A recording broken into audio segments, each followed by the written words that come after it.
بسم الله الرحمن الرحيم الحمد لله رب العالمين والصلاة والسلام على رسولك الكريم اللهم صل وسلم وبارك على سيدنا محمد وعلى آله وصحبه أجمعين برحمتك يا أرحم الراحمين. We are inshallah going to talk about how do we move from Muslim to Islamic schools. From Muslim to Islamic schools. And when we talk about Muslims to Islamic schools, we just have to look at the globe right now, especially what's happening or what has happened during the last 20 years or so in the Muslim world in terms of education. We have now campuses of the American universities all over the Middle East. We have elementary schools, European and American, all over the Muslim world, mostly in the rich countries, but their cheaper versions are everywhere. And no matter whether we call them European American schools or not, education itself, as we all know, everywhere is just what it is elsewhere. So we have Muslims attending schools, but the education is not Islamic anymore. So what happened? And when? And how? And what do we do now? What happened to the Islamic education system that used to produce the likes of Imam al-Ghazali and al-Razi and al-Tabari? What happened to them?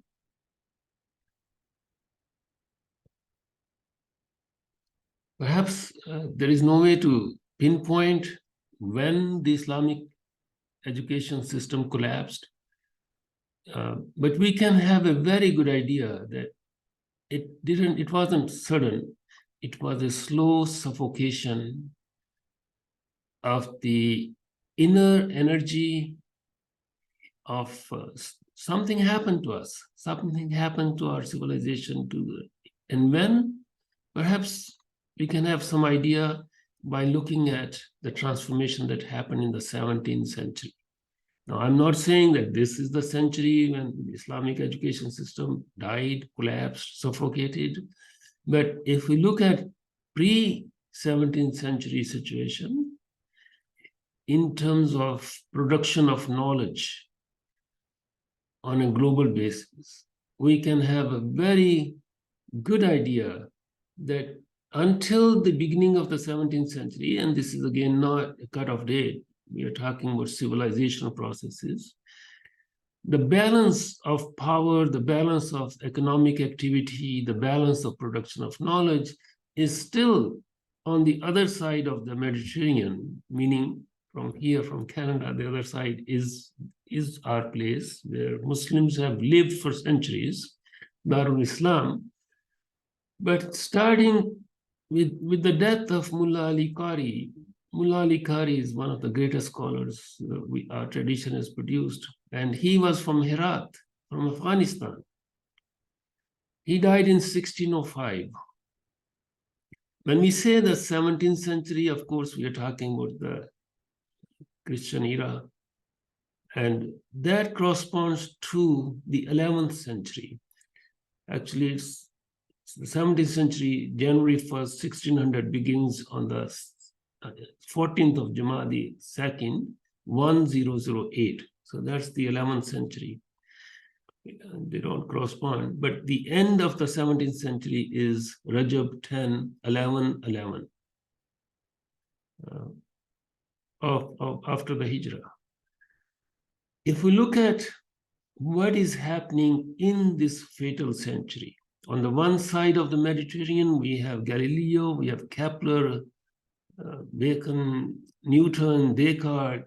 These are the people who are turning our understanding, human understanding of the cosmos as it was known for centuries, and it was still known in the same way in the Muslim world during this fatal century.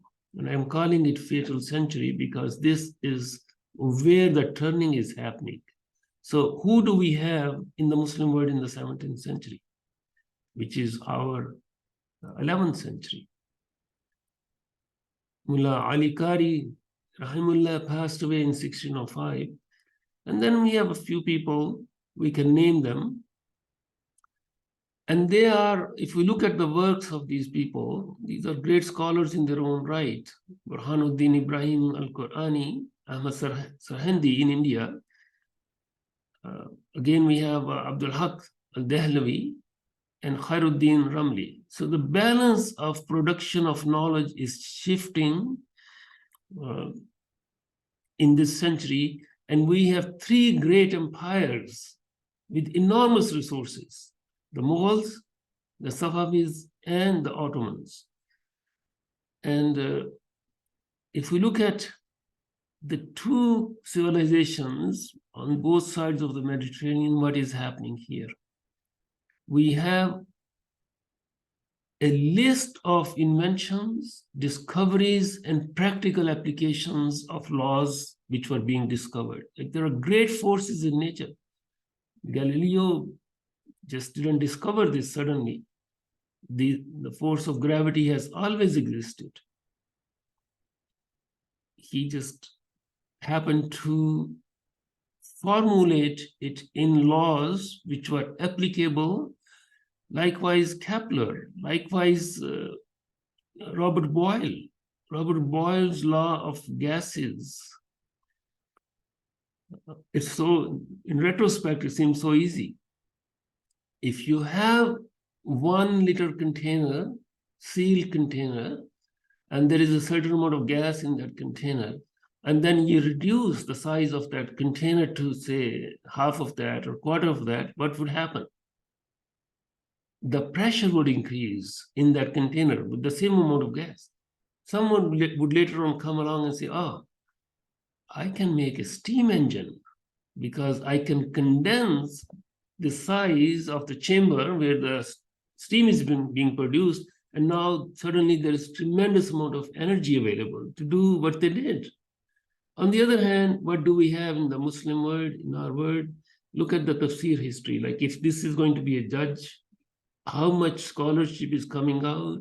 We have one tafsir in the entire century, and that again is just a hashia on Baydawi's tafsir. It's a wonderful hashia. But this is what was happening in that century. And this is amazing. So this is not to go into the details. This century really needs tremendous amount of research. We really need to put more effort into finding out what were the forces, why these things happen. But again, we may not find out because these are large-scale civilizational changes, and only Allah subhanahu wa ta'ala knows, because He has told us that وَإِن يَمْسَسْكُمْ قَرْحٌ فَقَدْ مَسَّ الْقَوْمَ قَرْحٌ مِثْلُهُ وَتِلْكَ الْأَيَّامُ نُدَاوِلُهَا بَيْنَ النَّاسِ. So Allah subhanahu wa ta'ala turns these days among people, and if qarhun, if harm has come to us, it has also come to the other people. This is, by the way, Surah Al-Imran. Surah Al-Imran, where it's in reference to Uhud, but it applies forever. What I really want to focus on, what happened when we woke up. What happened after this fatal century transformed the balance of power in the world and the production of knowledge, the new knowledge that arose in the Western civilization. And mostly we are talking about science, we are talking about technology, but we are also talking about everything else, because nothing is isolated. Nothing can be isolated from its connected civilizational currents. So, I did a very quick analysis of the kind of activity which was in our tradition, and we have people like great scholars, but they are advocating uzla. They're saying just leave the world, which is a great thing to do if one can do, but still the ummah cannot live by just going somewhere else on another planet. We are going to face the reality of living on this planet with other people. And if other people have these guns and we have swords, the bullets are going to come and take away people holding the swords from a distance. This is the sad reality of what we have in our history.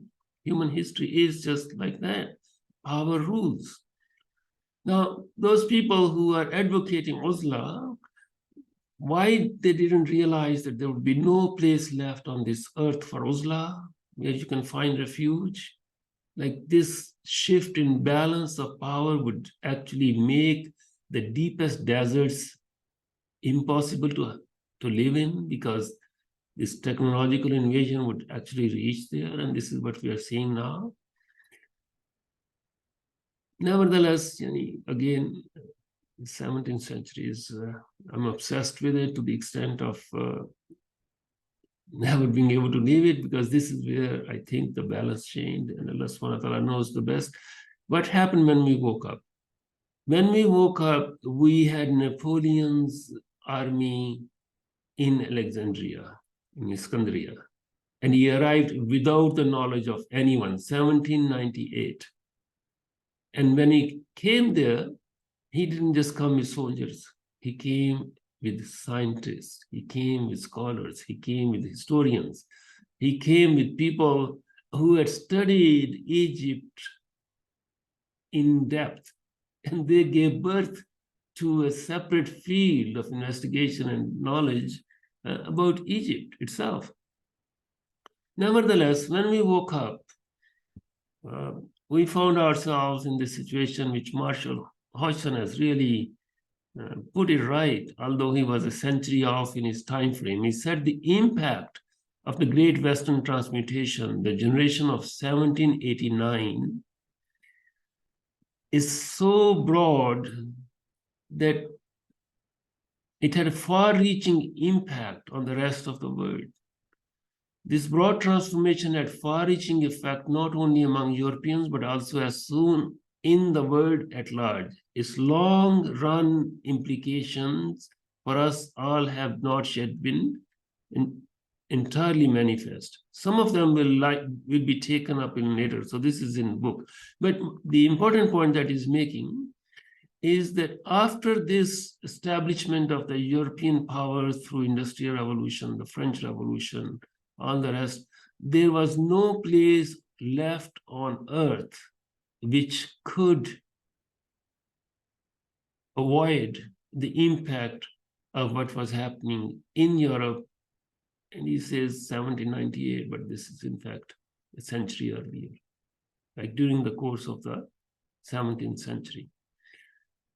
So the question again is, what is it that we can do now in the 21st century, in 2023, almost quarter century has already passed. Of course, the first starting point is to see what happened after the so-called colonization was over. In fact, there was no such thing as independence. We all know this.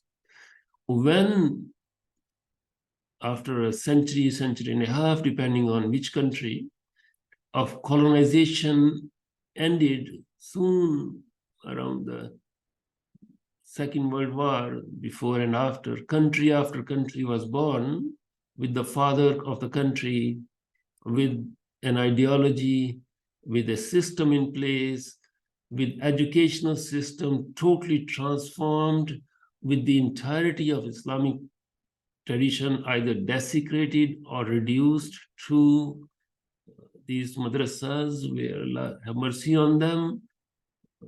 We produced people who kept this deen alive in most of our countries. There are countries where even that was left, that was destroyed. The knowledge, even the everyday knowledge, especially the French colonization, they just cut the roots off. So you have people even now who would say, oh, you can eat McDonald's chicken burger, just say Bismillah ar-Rahman ar-Rahim, and it will become halal. This is not a joke, this is real. And all of this happened through education. Now we have campuses of Princeton University, of Harvard University, of so many American and European universities in our own countries. And then we have cheaper versions of those in other poor countries. So the entire education system has collapsed. The entire education system has collapsed all over the Muslim world. And the reformers of the 19th century, what did they say? They said, just adopt the Western education. They said, this is the cure. This is how you will catch up. This is how you will compete with them. And they have really succeeded.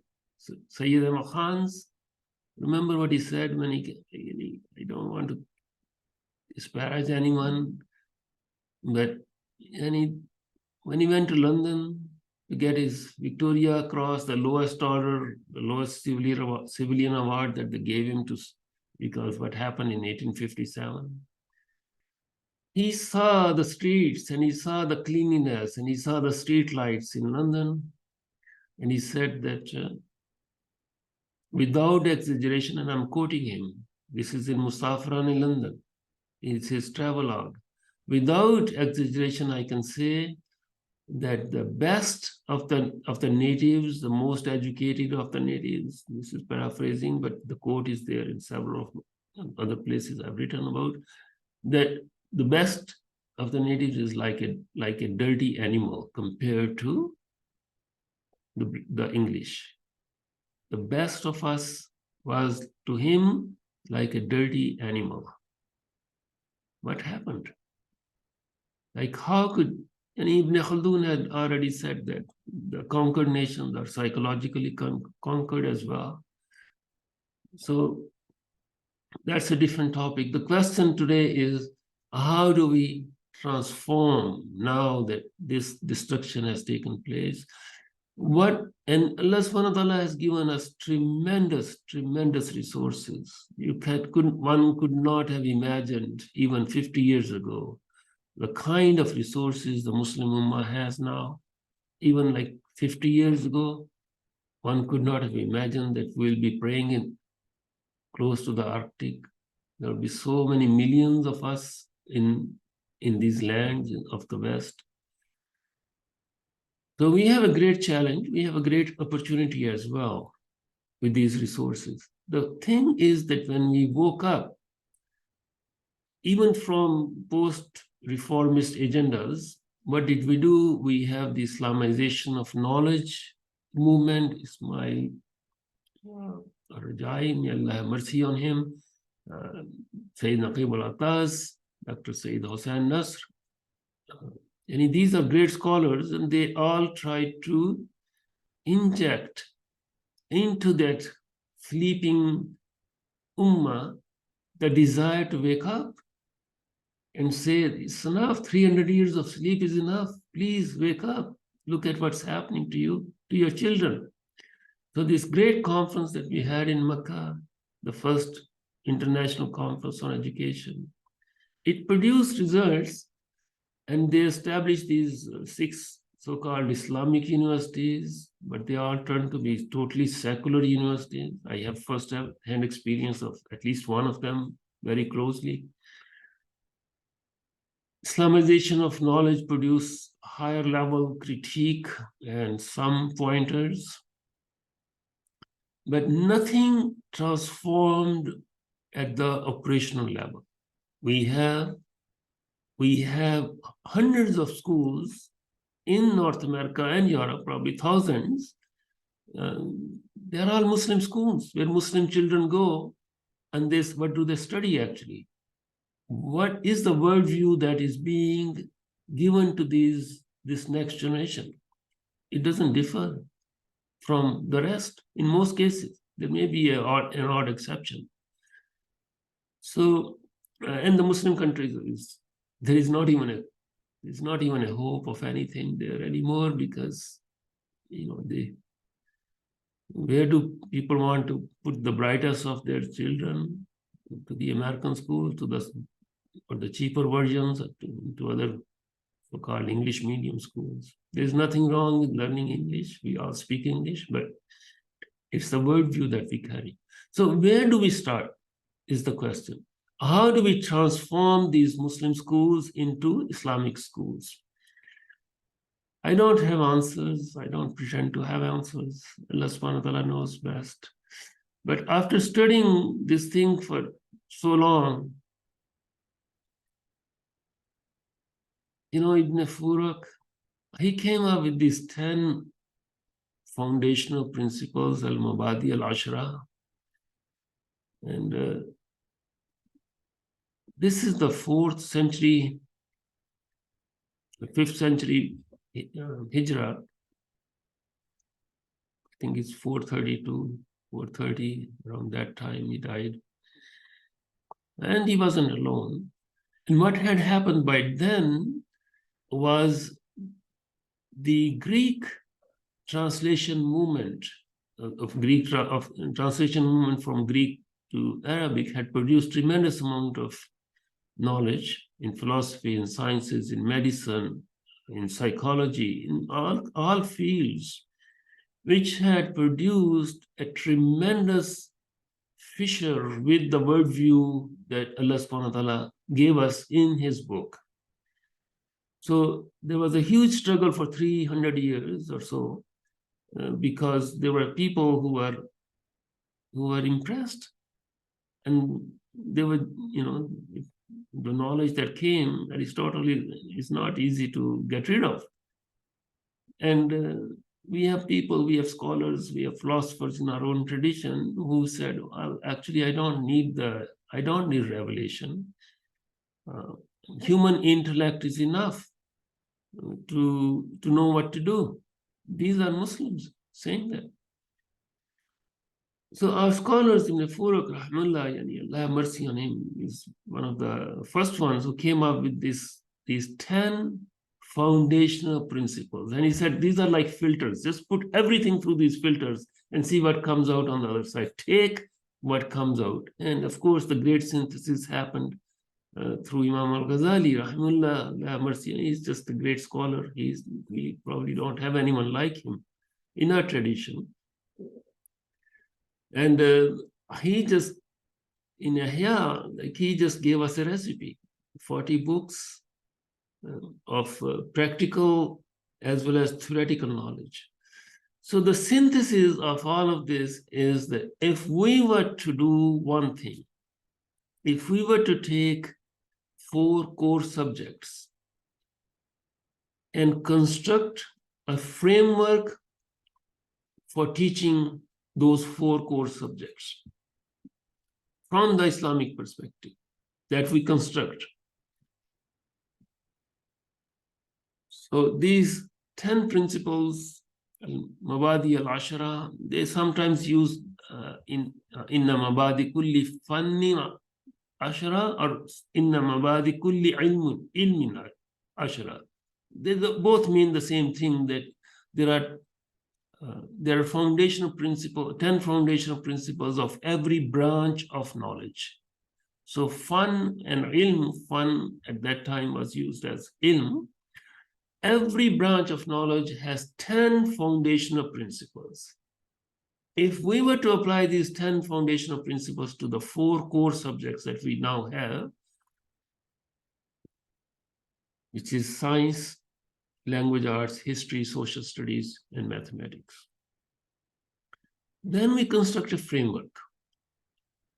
Once we have the framework of teaching science, teaching language arts, teaching history and social studies, and teaching mathematics, once we have those, that will bring every single unit at every single grade level into this matrix of Islamic Quranic worldview.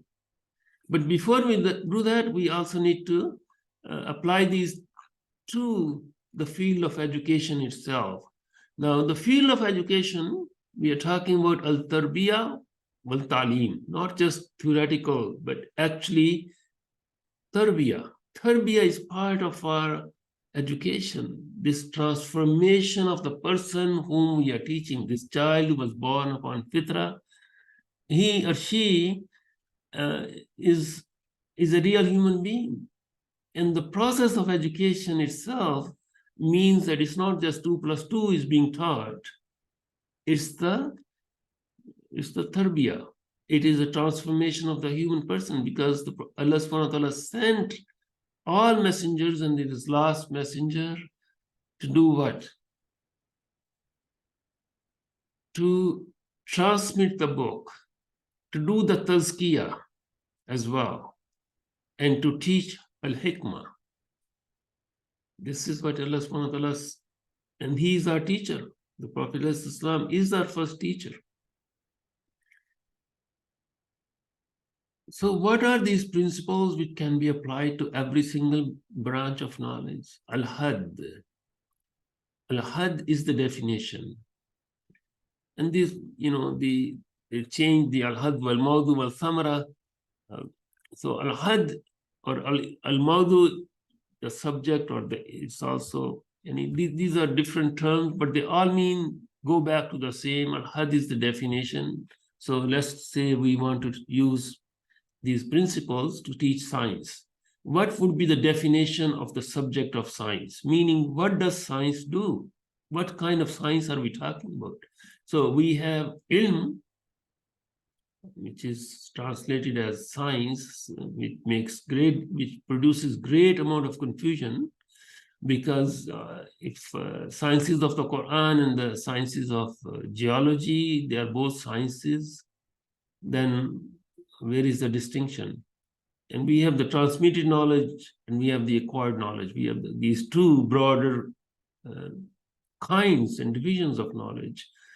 Nevertheless, definition is the first. So when we say science, and let's just focus on modern contemporary science, science dealing with matter, science including all branches of science, currently known as natural sciences, physics, chemistry, geology, biology, or botany, all of these sciences, but we're talking about the subject, science itself.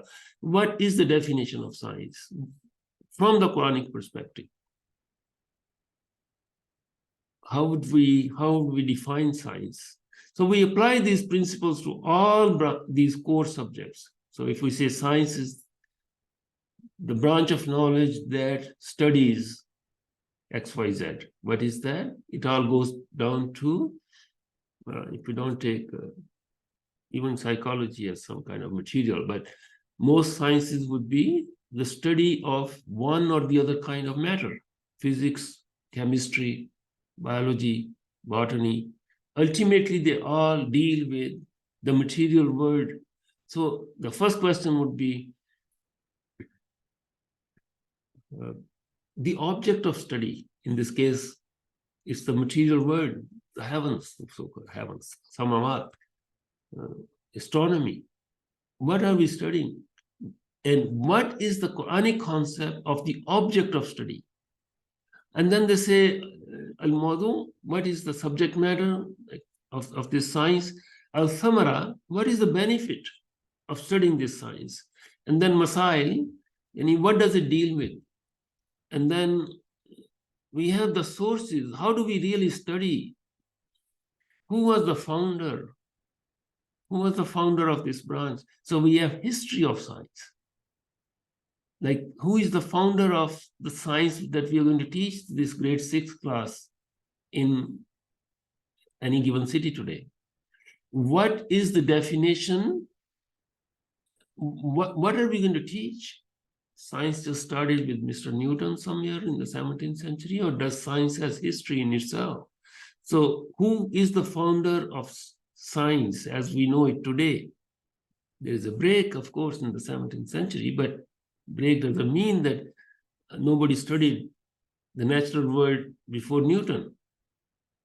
Who is the one who started? How do we know this? Because there is a field of branch of knowledge called history of science.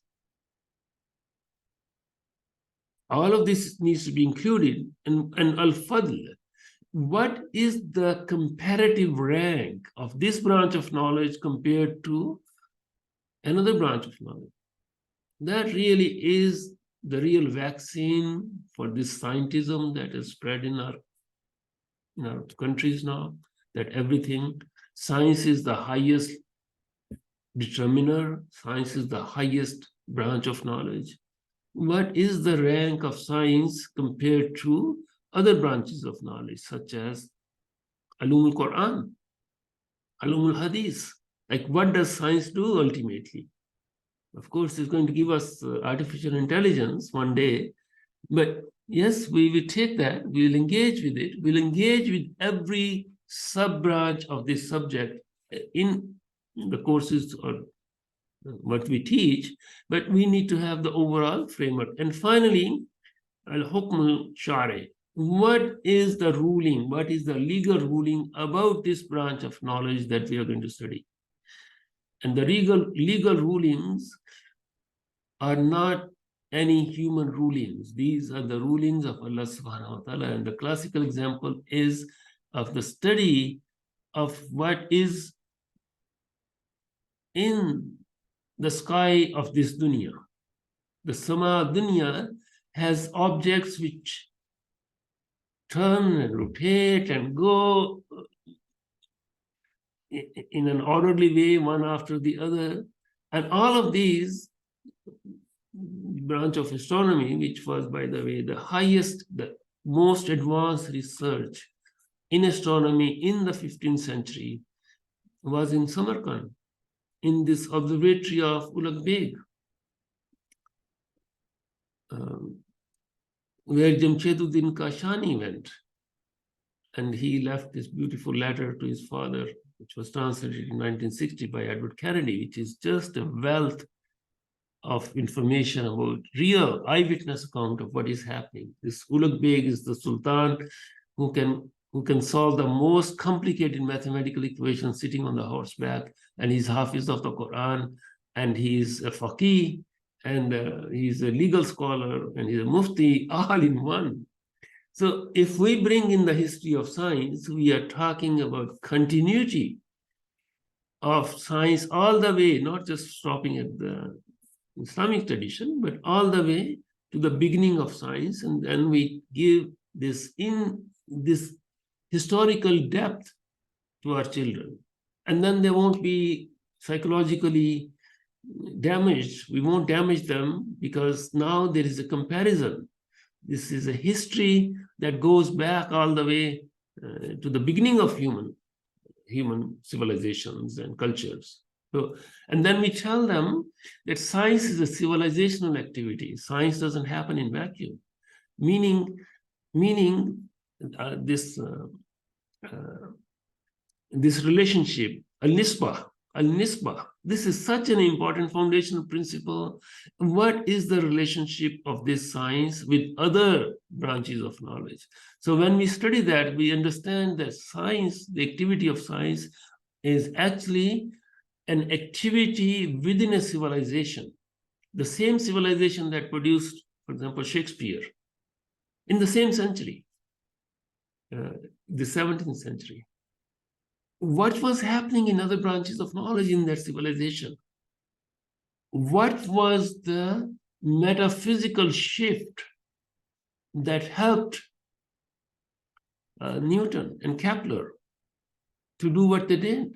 They couldn't have done this without the other branches of knowledge doing what they were doing.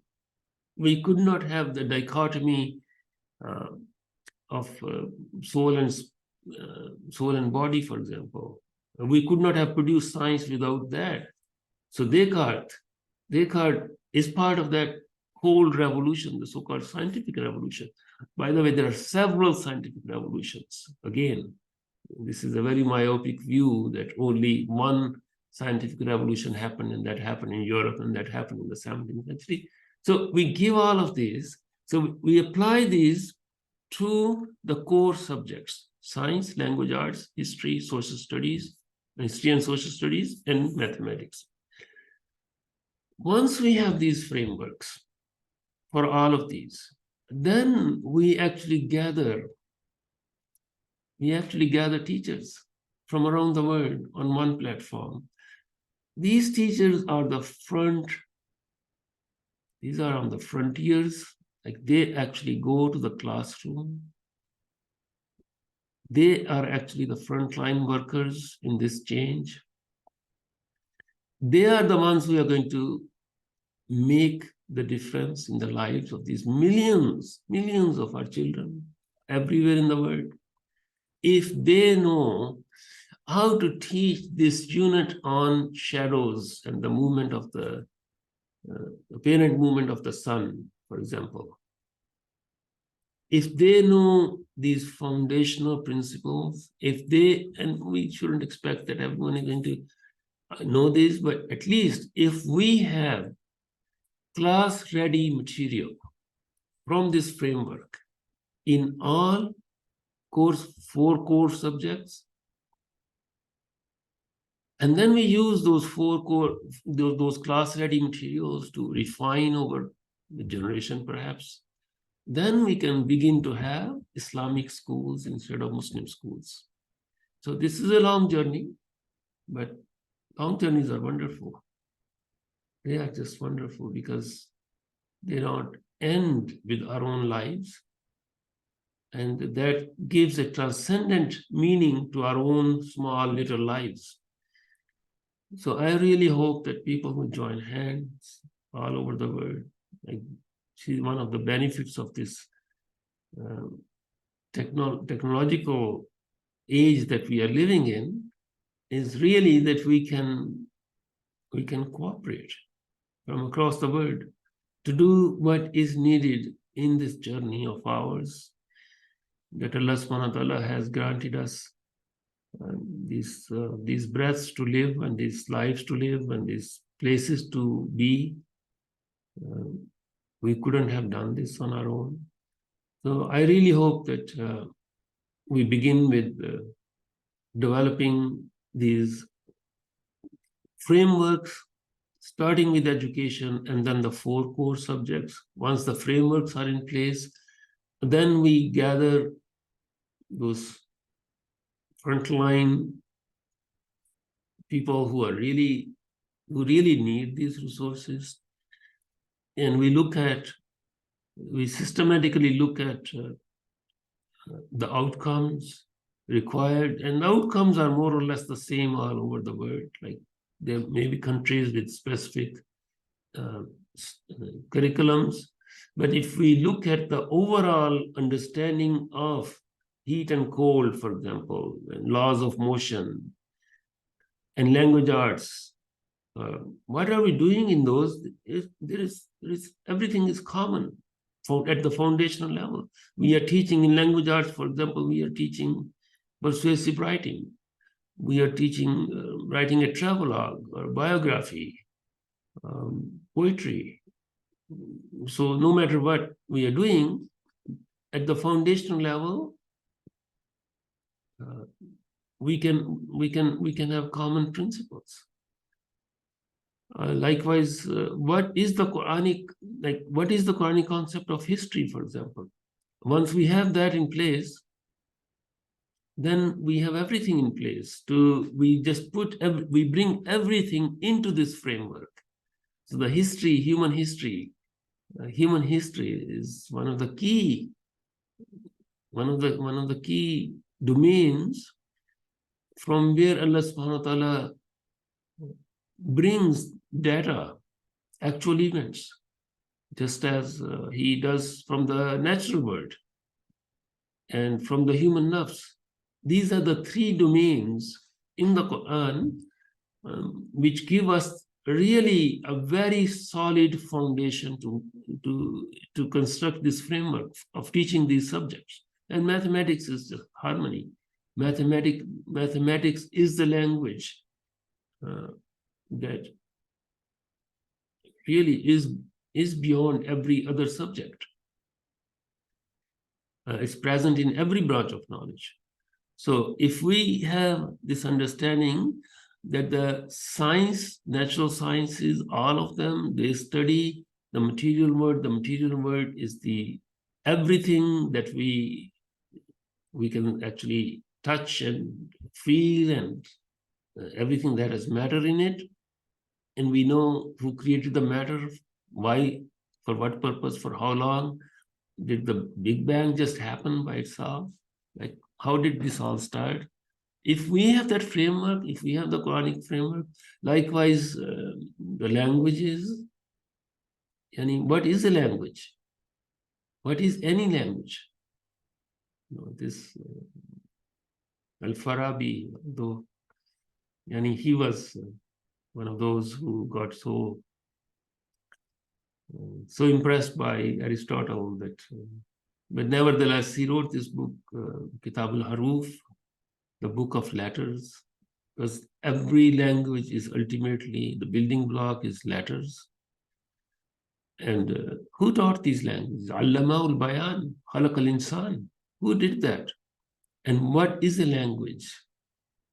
And if we have that framework, that within each language, all languages are human, are languages. No one has copyright to a language. Any language, every language can be an Islamic language, just as Arabic became an Islamic language because Allah subhanahu wa ta'ala transformed it when he sent his last book in Arabic. Because Arabic was there before the Quran came, but Allah subhanahu wa ta'ala took the content of the Jahiliyyah out of the language and he poured new content into it, and it became the language of Islam. Same thing happened to a different extent to Persian. When Muslims arrived in Persia, the Persian language had words which were loaded with a worldview that was not Islamic. When the language transformed, new vocabulary came, but it wasn't that the whole of previous vocabulary was discarded. No, the Khuda just became Allah subhanahu wa ta'ala. The word remained, but its nature changed. It just transformed it. And when Allah subhanahu wa ta'ala taught names to Adam alayhi salam, that is the first teaching. Once you know the name, you know everything. Because ism is a solid, non-changing entity as opposed to fail, verb. Verb is dependent on time. Action is dependent on time. So all verbs are related to time. Somebody is running at some point in the past, was running, is running, or will run. All of these are connected with time and they change, meaning there is no stability to that action. Whereas ism, somebody is generous, is beautiful. Like these are beauty itself. So these are distinctions. But the point is that once we have the framework, then everything comes into that framework. Everything is seen from a different lens. So inshallah, let's make this effort. May Allah subhanahu wa ta'ala help us to do this. Inshallah, we are going to have an international effort. And there are lots of brothers and sisters all over the world struggling. Every teacher who really wants to teach from the Quranic perspective desires to have these resources available. Just think of these children. And is somebody entering KG in some school somewhere in the world, receiving this kind of education compared to the poison that we give them? Allah subhanahu wa ta'ala forgive us for that. So inshallah we stop here, and more details we'll have more details inshallah in the days to come. ربنا آتنا في الدنيا حسنة وفي الآخرة حسنة وقنا عذاب النار يا الله أنت حليم كريم عظيم تحب العفو فاعف عنا يا كريم فاعف عنا السلام عليكم ورحمة الله وبركاته.